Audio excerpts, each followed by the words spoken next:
چلیے بھائی، اگلا جو کوشچن ہے یہ بڑا عجیب سا کوشچن ہے، کیونکہ یہ غالباً ہو سکتا ہے پہلے ریکارڈنگ میں کبھی بھی نہ آیا ہو۔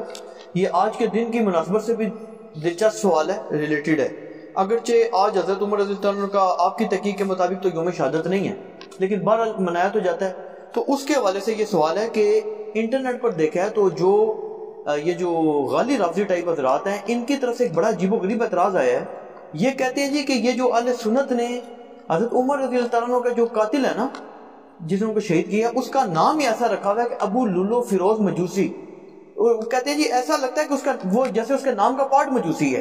تو یہ کہتے ہیں جی کہ ہمارا ان سے یہ عقلی اعتراض ہے کہ مجوسی بندے کا پہلے تو مدینہ میں کام کوئی نہیں، دوسرا وہ مسجد نبی میں پہلی صف میں کر کیا رہے، اور بعد میں دوسرا اعتراض انہوں نے یہ کیا کہ جو طریقے حوالے انہوں نے بے شمار پیش کیے کہ جو پاکستانی عالم ہی ہیں انہوں نے حوالے پیش کیے، انہوں نے کہا جی کہ یہ جو ہے نا، یہ بعد میں ان کی جو ایک بیٹی بھی تھی 6 سالہ، وہ بھی مسلمان تھی، تو وہ 6 سال کی بچی مسلمان کیسے تھی، پھر اس کو بھی قتل کر دیا، پھر رمضان باقی سٹوریوں کو نہیں ہم مانتے، جتنی بات ہے ہم اس کو ڈیفینڈ کرتے ہیں۔ صحیح بخاری میں حضرت عمر کی شہادت کا جو واقعہ ہے 3700 نمبر حدیث تفصیلی ہے۔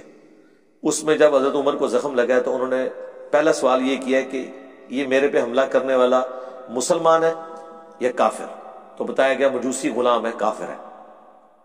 تو انہوں نے اللہ کا شکر ادا کیا کہ میری وجہ سے کوئی مسلمان جہنم میں نہیں جائے گا، کیونکہ ایک مسلمان کا دوسرے کو قتل کرنا جہنم میں لے جانے والا عمل ہے۔ تو یہ بخاری کے اندر ہی موجود ہے کہ وہ مجوسی تھا، یہ اہل سنت نے خود سے نہیں گھڑا، یہ صحیح بخاری کے اندر موجود ہے، کیونکہ آپ بخاری سے قتل کا واقعہ بتا رہے ہیں تو بخاری میں یہ موجود ہے کہ مجوسی تھا۔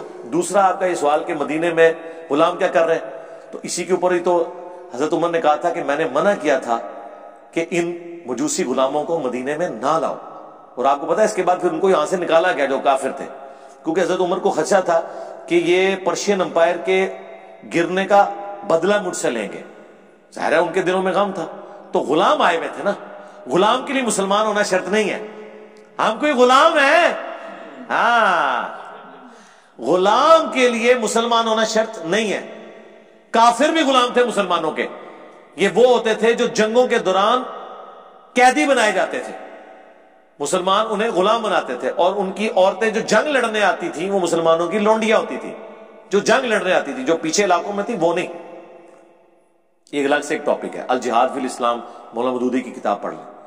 تو وہ غلام جب مسلمان لے کے آتے تھے تو ان کو زبردستی کلمہ نہیں پڑھاتے تھے، خود اخلاق سے متاثر ہو جائیں الگ بات ہے، وہ کافر ہی ہوتے تھے، تو مدینے میں تھے، اس کے بعد پھر نکالے گئے اس واقعے کے بعد۔ اچھا، اب آپ نے جو یہ بات کی کہ ہاں مسجد میں نماز پڑھتا، مجھے بتائیں کوئی سی سی ٹی وی کیمرہ ہے مسجد کے اندر؟ فجر کا وقت ہے، مسجد میں کوئی نہیں لگی ہوئی لائٹنگ بھی نہیں ہے۔ آج کے زمانے میں بھی آپ کسی گاؤں کی مسجد میں جہاں لائٹیں نہ ہو، آپ اس کو چھوڑ دیں کوئی جانور بھی مسجد میں لے جائیں تو پتہ نہیں چلے گا جب تک کہ کسی کو نظر نہ آ جائے۔ اور مجھے بتائیں فجر کی نماز میں ہزاروں کا مجمع، سینکڑوں نہیں ہزاروں کے مجمع میں آج بھی آپ کس جگہ گھسانا چاہتے ہیں؟ میں کسی پادری کو کسی مسلمانوں کی مسجد میں بھیج دیتا ہوں، تو آپ یہ کہیں گے پادری مسجد میں کیسے آ گیا؟ چھوڑ دیں، پچھلے دنوں یہ مجھے واسق بھائی نے بتایا ایک اسرائیل کا صحافی سعودیہ میں مکے سے ہو کے چلا گیا، باہر جا کے انہوں نے دسیا کتنے قادیانی ہیں جو اپنے نام بدل کے اس ماڈرن دور میں حج اور عمرہ کر کے آ گئے۔ تو آپ کہیں گے یہ کیسے ہو سکتا ہے کہ قادیانی وہاں پہنچ گیا؟ قادیانی تو غیر مسلم ہے اور غیر مسلم کا داخلہ وہاں پہ منع ہے۔ بھائی وہ دھوکے سے گیا ہے نا، اور اس ماڈرن دور میں اگر دھوکے سے مسجد میں کوئی جا سکتا ہے تو اس زمانے میں تو آپ جو مرضی کروا لیں مسجد کے اندر۔ یہ تو نہیں تھا کہ مسجد میں چیکنگ ہوتی تھی، پہلے بوتی دیکھی جاتی تھی، ہوں تو اندر جا، آج نہیں دیکھی جاتی۔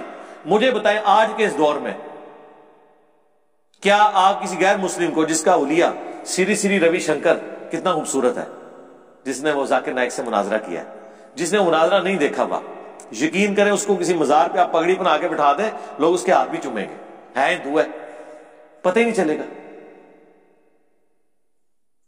ہاں وہ سندور لگا کے بیٹھے گا تو شاید لوگ پہچان لیں، اس کے بغیر تو نہیں پہچانیں گے۔ تو یہ اعتراض ہی بالکل کتنی غیر علمی باتیں ہیں کہ انہیں پتہ لگ گیا۔ اس طرح کے فضول اعتراضات کرتے ہیں۔ اور جی علی بھائی نے کہا جناب کہ جی وہ اس زمانے میں دروازے نہیں ہوتے تھے، تو دوسری طرف وہ حدیث سناتے ہیں کہ جی باغ کا دروازہ تھا، دستک ہوئی۔ سرکار گھروں کے دروازے نہیں ہوتے تھے، اس لیے تو آیا ہے، قرآن میں لکھا ہوا ہے یہ تو، کہ جب کسی کے گھر جاؤ تو اجازت مانگ لو، اور ایسے گھر جن میں کوئی آباد نہیں وہاں تم بغیر اجازت کے بھی داخل ہو سکتے ہو، دوسرے گھروں میں اجازت لے کے داخل ہو.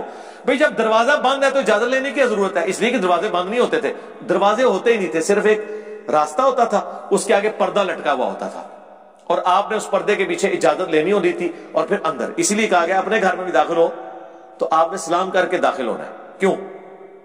ورنہ تو دستک ہی کافی ہوتی ہے اٹینٹیو کرنے کے لیے. اس لیے کہ دوسرا بندہ تو اجازت لے کے داخل ہوگا, عام بندے کو اجازت کی ضرورت نہیں, تو السلام علیکم کہہ کے داخل ہو, تاکہ اگر گھر کے لوگ کسی آکورڈ پوزیشن میں ہیں تو اپنے آپ کو پہلے ہی درست کر لیں. تو واقعی اس زمانے میں دروازے نہیں ہوتے تھے.